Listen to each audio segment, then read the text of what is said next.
Narito ang iyong pang-araw-araw na horoscope para sa Aries, para sa araw ng March 12, 2026. Sa pagsisimula ng petsang ito ng March 12, mararamdaman mo ang isang napakatingkad na silakbo ng sigla na dumadaloy sa iyong buong katawan na mag-uudyok sa iyo na simulan ang mga proyektong matagal mo nang pinag-isipan sa iyong haraya. Ang mga planeta ay nagbibigay sa iyo ng isang pambihirang lakas ng loob upang harapin ang anumang balakid na darating sa iyong landas ngayong maghapon, habang pinapanatili ang iyong pagiging positibo at ang iyong likas na kakayahan na mamuno sa mga sitwasyong nangangailangan ng mabilis na desisyon. Huwag kang mag-atubiling humakbang pasulong dahil ang bawat kilos mo ay punong-puno ng inspirasyon na magdadala sa iyo sa isang mas mataas na antas ng kaganapan at tagumpay sa bawat sandali ng iyong pakikipagsapalaran sa buhay na ito. Pagdating sa iyong karera at mga tungkulin sa trabaho, ang araw na ito ay naghahandog ng isang napakagandang pagkakataon kung saan ang iyong bilis sa pag-iisip at ang iyong mabusising paraan ng pagpapatupad ng mga plano ay lubos na mapapansin ng iyong mga nakatataas at mga kasamahan sa opisina. Mapapansin nila ang iyong kakaibang dedikasyon sa pagkamit ng mga layunin ng may dangal. Kaya asahan ang isang positibong balita tungkol sa isang bagong hamon na magbibigay sa iyo ng pagkakataong ipakita ang iyong galing sa paggawa ng mga makabagong solusyon sa gitna ng pressure. Huwag kang mag-alinlangan na ibahagi ang iyong mga matatapang na pananaw dahil ang iyong talino sa sining ng pagpapasimula ng mga pagbabago ay sadyang kailangan upang mapanatili ang produktibidad at ang masiglang aura sa inyong pangkat sa bawat oras. Sa usaping pananalapi, ang petsang ito ay humihingi ng isang matalinong pagsusuri sa iyong mga nagawang budget upang masiguro na ang bawat bahagi ng iyong kita ay nailalagak sa mga bagay na magbibigay sa iyo ng tunay na seguridad at hindi lamang sa mga panandaliang kasiyahan na mabilis maglaho. Maaaring may lumitaw na oportunidad para sa isang investment na may kinalaman sa teknolohiya, palakasan, o mga proyektong nangangailangan ng mabilis na pag-asenso. Ngunit kailangan mong maging mabusisi sa bawat detalye ng kasunduan bago mo ibigay ang iyong buong tiwala at puhunan sa iba. Ang pagiging masinop sa iyong mga gastusin at ang paglalaan ng sapat na halaga para sa iyong mga pangarap na nangangailangan ng matatag na pundasyon ay magbibigay sa iyo ng ganap na kagaanan sa loob ng iyong puso at katiyakan sa iyong kinabukasan. Ang aspeto ng pag-ibig at pakikipag-ugnayan para sa Aries ay nasa isang yugto ng napakalalim na pasyon at matamis na pagkakaintindihan kung saan ang iyong puso ay naghahangad ng isang relasyon na puno ng kislap ng excitement at sapat na respeto sa iyong pagiging malaya. Ang pagpapakita ng iyong pagmamahal sa pamamagitan ng paggawa ng mga kusang loob na aksyon o ang pakikipag-usap ng mahinahon tungkol sa inyong mga adhikain sa buhay ay lalong magpapatatag sa inyong ugnayan sa bawat sandali ng inyong pagsasama. Ngayong araw na ito, para sa mga naghahanap pa ng makakasama, ang iyong nag-aapoy na aura at ang iyong kagalang-galang na paraan ng pakikitungo ay magsisilbing magnet para sa mga taong naghahangad ng isang partner na may matibay na paninindigan at marunong magpahalaga sa tunay na ganda ng samahan. Ang iyong kalusugan ay dapat maging isa sa iyong mga pangunahing prioridad sa pamamagitan ng pagbibigay ng sapat na atensyon sa iyong ulo, mukha, at sa iyong pangkalahatang antas ng enerhiya na maaaring makaramdam ng pagod dahil sa iyong matinding pagtutok sa mga gawaing pisikal. Ang iyong katawan ay humihiling ng sapat na pahinga at pagkain ng mga pagkaing nagbibigay ng sustansya upang mapangalagaan ang iyong ningning habang tinatapos mo ang iyong mga mabusising obligasyon ng may sapat na katuwiran at lakas sa bawat hakbang na iyong gagawin. Ang pagsasagawa ng mga ehersisyong nagpapalakas ng iyong tibay gaya ng pagtakbo o ang simpleng pag-unat ng iyong katawan sa ilalim ng araw ay makakatulong upang mailabas ang mga negatibong vibes at mapalitan ito ng sariwang inspirasyon na magpapatatag sa iyo.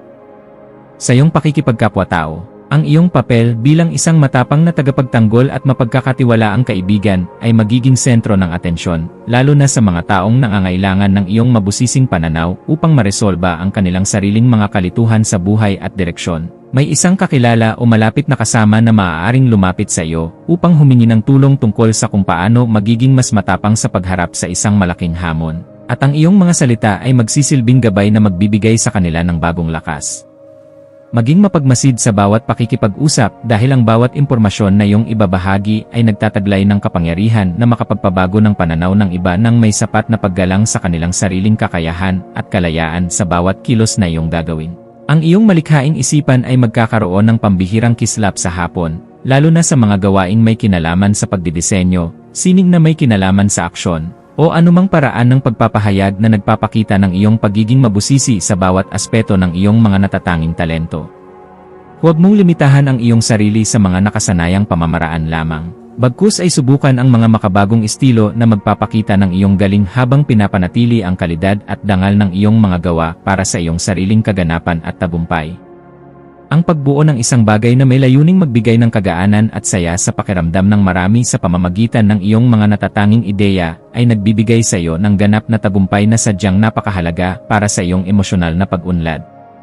Para sa pamilya, asahan ang isang kaganapan sa loob ng tahanan na mangangailangan ng iyong pagiging mahinahon upang maging maayos ang takbo ng inyong samahan sa kabila ng mga posibleng maliliit na usapin tungkol sa inyong mga kagamitan o mga plano sa pagpapabuti ng bahay. Ang iyong presensya ay magbibigay ng kagaanan dahil kaya mong magpaliwanag sa paraang madaling intindihin at may sapat na pagkilala sa nararamdamang pangangailangan ng bawat miyembro ng iyong pamilya sa bawat oras ng inyong pagsasama sa loob ng bahay.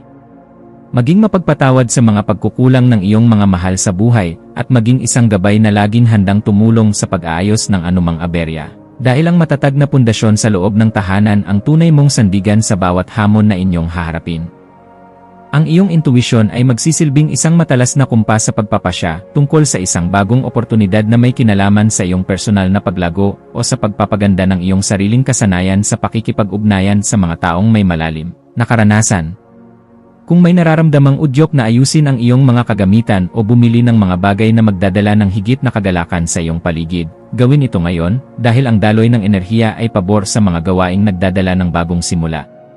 Ang iyong panloob na boses ay malakas na nagpapaalala na handa ka na para sa isang mas mataas na antas ng kaganapan sa iyong pagkatao, kaya pakinggan ito, at huwag hayaang ang mga alinlangan ay humadlang sa iyong asenso patungo sa ruwok ng tagumpay. Sa aspeto ng edukasyon at pagkuha ng karunungan, ang iyong isipan ay magiging kasing talas ng isang kidlat na handang unawain ang bawat komplikadong impormasyon upang mahanap ang pinakaugat ng katotohanan sa iyong mga pinag-aralan ngayong araw na ito. Gamitin ang panahong ito upang magbasa ng mga materyales na magpapalawak ng iyong pangunawa sa mga usaping may kinalaman sa kasaysayan, sining, o sa mga paraan ng wastong pamumuhay dahil ang mga ito ay sadyang makakatulong sa pagpapabuti ng iyong disposisyon.